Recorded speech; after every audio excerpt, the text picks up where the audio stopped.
Tonight, for the 220th time, the rivalry is renewed. Purdue, Indiana. Enough said. Hi everyone, Rob Blackman here, live from Mackey Arena. It's BoilerBall Live, and I'm so happy you've chosen to spend some time with us. To my right, my broadcast partner on the radio, Bobby Riddell, the former Boilermaker, and to my left, Chris Forman, Sports Information Director for Purdue men's basketball.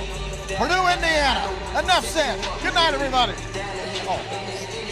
You feel like there's a lot to be said here, Rob. Come on. You feel like you can get away with that, Bob, when it comes to Purdue, Indiana, because as you just said, there are a lot of words that could be said. We could stand here for 3 hours to talk about this rivalry. No question. I mean, it's just one of the best rivalries in college basketball. Dates back forever ago. So many great coaches, great players have played in this rivalry.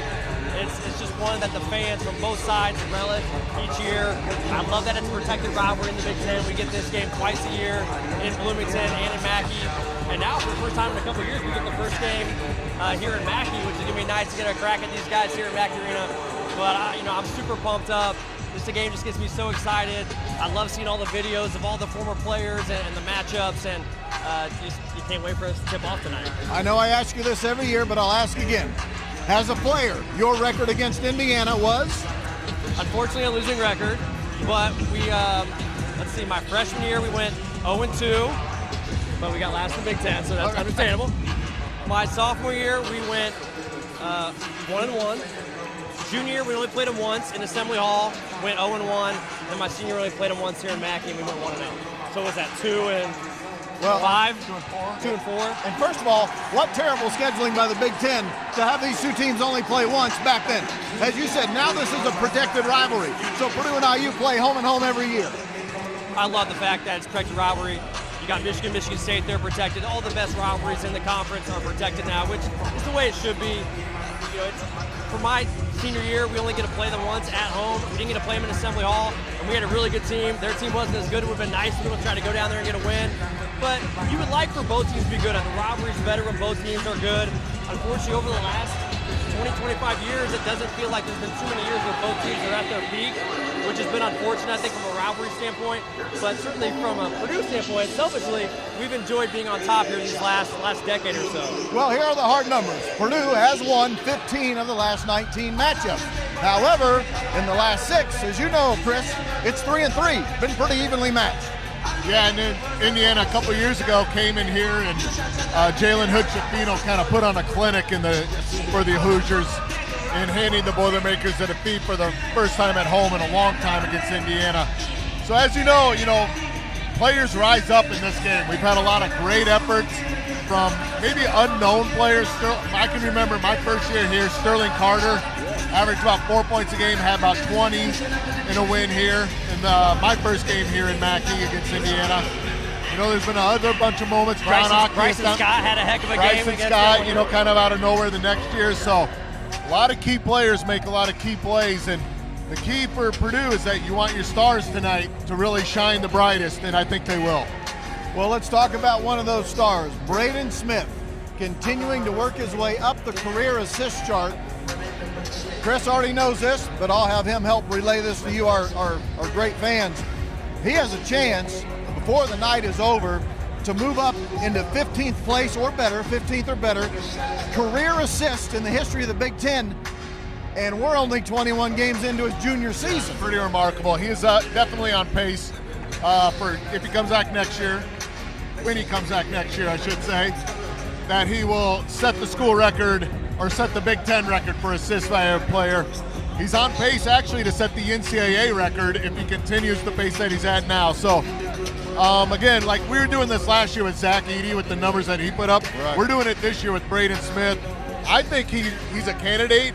Could be a front runner for National Player of the Year if the Purdue keeps winning the way we keep playing. So he's not getting enough love in that respect, but he is definitely going to be up there for All-American and rewrite the history books here at Purdue. Braden has 16 career double-doubles if you're just talking points and assists. He also has a double-double points and rebounds. That's 17 total in his career. And the good news, Bob Riddell, every time he has a double-double, Purdue wins the game. So let's get a double-double tonight from Braden. Yeah, no surprise there, right? When he puts up big-time stats like a double-double, Purdue's going to succeed. And he stuffs the stat sheet pretty much every night. It is extremely rare for Braden to have an off night. I think that's why that Ohio State game the other day, when you just, could tell he just wasn't quite on his game, it was kind of so shocking because typically he just brings his best every night. And, of course, we saw what great players typically do. They respond after a bad game. He comes back against Michigan, balls out, plays extremely well, another double-double, and Purdue wins going away. So tonight, going to be really important for Braden to be on his A game because in a rivalry game, we talked about my record. Like, my freshman year, we weren't very good. We battled the Hoosiers all the way down to the stretch in this building. Robbie Hummel's junior year, when Purdue was a top 5 team in the country, they went to Assembly Hall against a bad Indiana team, and Indiana almost won that game. So, sometimes in rivalry games, you never know what's going to happen. So Purdue's, as Chris said, Purdue's stars got to step up tonight, and Braden got to lead the way. I'll say this about Braden against Ohio State when he only played 30 minutes because of foul trouble. Very true. I think that really threw him off, honestly. He's a guy that plays 40 every game, yeah, we're used to never coming minutes, out. Yeah. So he doesn't come out, and it just completely threw off his rhythm, especially in the second half there. And once he gets going, you don't want to take him out. Well, maybe the only good news that came from that early foul trouble in the first half against Ohio State, more minutes for C.J. Cox and Jakari Harris. C.J. Cox is shooting 42% from 3. Jakari Harris, if you just look at the Big Ten numbers, is shooting 41% from 3. 2 freshmen, both over 40% from 3. Yeah, those two have been huge, especially since January started and since the resumption of Big Ten play. CJ is absolutely a great scorer. Jakari and CJ both play unbelievable defense. In 2 years, I can't imagine what it's going to be like in 2 years to bring the ball up against CJ Cox because he is already a handful as a freshman. We saw that against Michigan the first 2-3 possessions when he ripped Trey Donaldson, got another jump ball from it. Just an absolute menace, and these two are going to be really something to watch for going here in the next couple months. 22 turnovers for Michigan, 22. The last time Purdue was in this building, which was a week ago Friday night. Bob, I can't believe the words that are about to leave my mouth, but they are. Purdue leads the Big Ten in turnovers forced. When did we become a defensive juggernaut in forcing turnovers? Purdue's always been good defensively, but never a team that turned over the opposition a bunch. Right now, Purdue's best in the Big Ten, 15 takeaways a game. That's stunning to hear. It really is, because just over the last handful of years, we've been much more of a team from a positional defensive standpoint. We've obviously had a lot of these 7-footers, and which is kind of startling now that we actually are the team that doesn't have a 7-footer in the rotation. And we're a team now that's not playing as much of that position basketball with drop coverage. We're getting out there with Caleb First and C.J. Cox being inserted. We're putting a lot more pressure on people. Coach Painter and the staff have done a good job kind of scheming up a defensive scheme this year. That's allowed us to be a little bit more aggressive at times and causing a ton of turnovers. It's pretty fascinating. It's been fun to watch because it's really more reminiscent. You'll remember this, Rob. Reminiscent of some of the teams I played on in the late 2000s, early 2010s, where we had big guys like Robbie Hummel and Juwan Johnson who were a little bit smaller, a little bit more mobile, similar to Caleb First and Trey Coffin-Wren now, who could really get out in the perimeter, switch, guard point guards, hedge ball screens, and we had a guy like Chris Kramer. C.J. Cox has got some Chris Kramer in him as far as if you try to cross over in front of him, he's going to take your ball.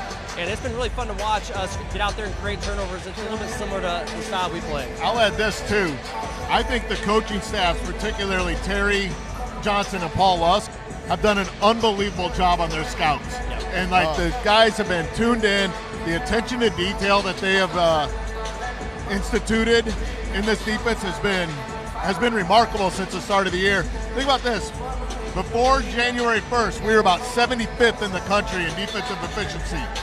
Since January 1st, we're 6th. I mean, that is an incredible turnaround, and I think it starts at the top with the coaching staff. Think about it, 70 spots you moved up in basically 8 or 9 games. Purdue is the best in the Big Ten points allowed. 65 points a game, that's all Purdue's allowing. That, my friends, is pretty awesome, especially in today's modern day college basketball. Couple of things we want you to know about the game tonight. Number one, it is coaches versus cancer. The NABC, National Association of Basketball Coaches, puts this together every year, a way to raise money for cancer research in the fight against cancer. So tonight is suits and sneakers you'll see the coaches for Purdue and Indiana wearing suits and tennis shoes or sneakers. More importantly, Chris, are the sneakers that our coaches will be wearing tonight, because they'll be auctioned off up until midnight tonight with all the money going to Riley Children's Health. Yeah, they're specially designed by Riley kids who have endured cancer, are going through cancer treatments. It's really a great story. There was one this morning in the Indy Star about the girl who donated who designed Coach Painter's shoes. Just a really touching story. It's a 13-year-old girl named Alexa from here in Lafayette, goes to Klondike Middle School. She was super excited. She tried out for basketball, made her team. During her tryout, she was losing breath. She could not keep up. They went in. They did tests on her about 3 days before Christmas. They determined she had cancer, had to go through chemo. I mean, it's a really heartbreaking story. She's a huge Purdue fan. And I know, like Coach Painter, he cherishes wearing them. You know, it's an incredible touch. They're beautifully designed. So his auction is up to about $1,600 for his shoes.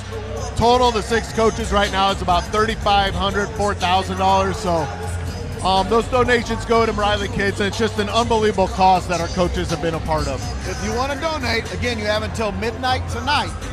You can go to any of the Purdue men's basketball social media outlets. You'll find the link there, or you can go to @RileyKids, @RileyKids, and you can also donate there if you want to get in on the auction for the sneakers that are being worn tonight by our coaches.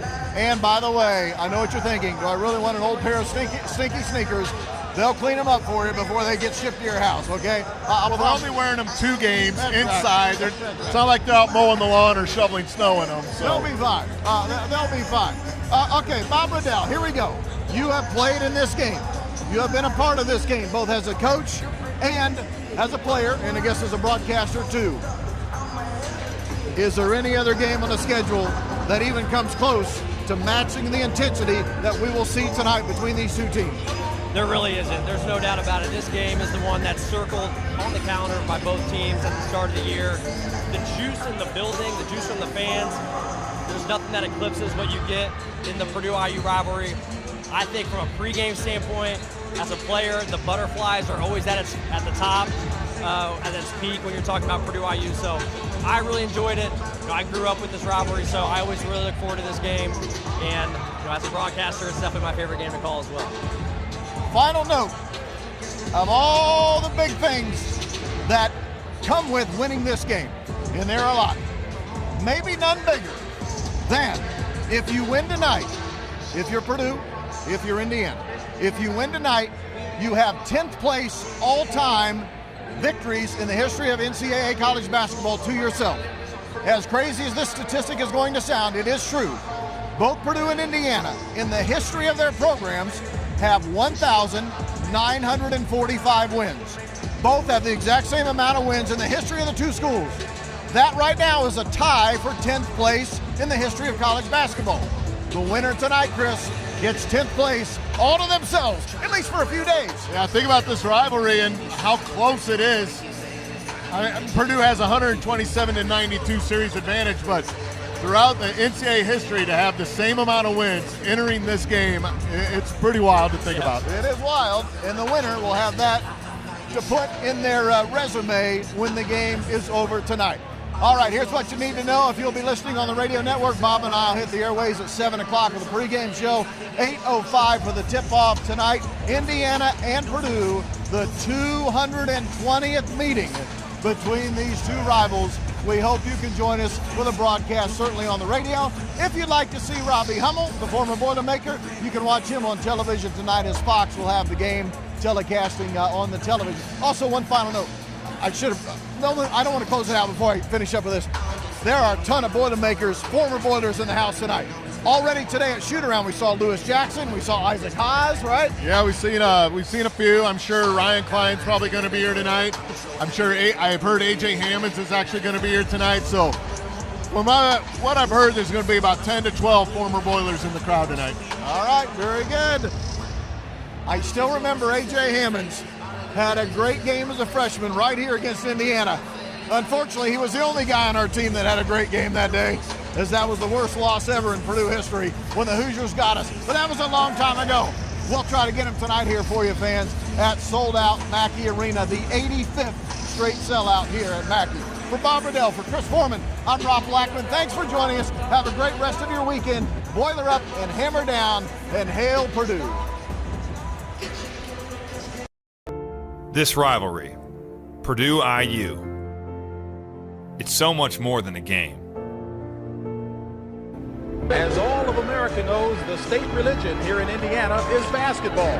And the chapel today will be in West Lafayette, Indiana, the Mackey Arena, where 14,000 faithful are filing in. More than 200 games in the making. It's Piggy Lambert and Branch McCracken. Bobby Knight and Gene Keady.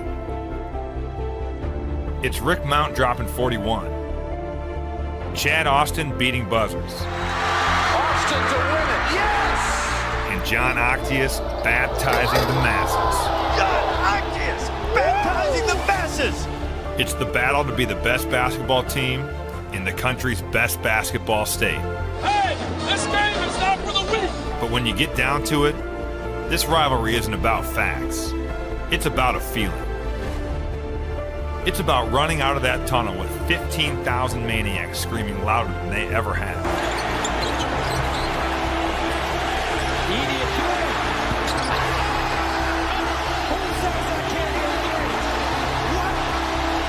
It's the chills you get in that moment just before tip-off. And it's the joy you get when the final horn sounds and you stand with your brothers, victorious. It's like no other feeling in the world. Up and under. Oh, Keady, the follow! He rips down the rim! Ivy, a splashdown. Travion Williams, the eraser! The revenge for Purdue is complete.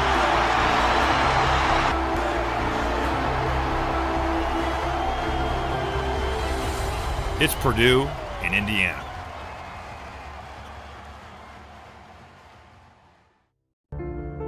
This rivalry, Purdue-IU, it's so much more than a game.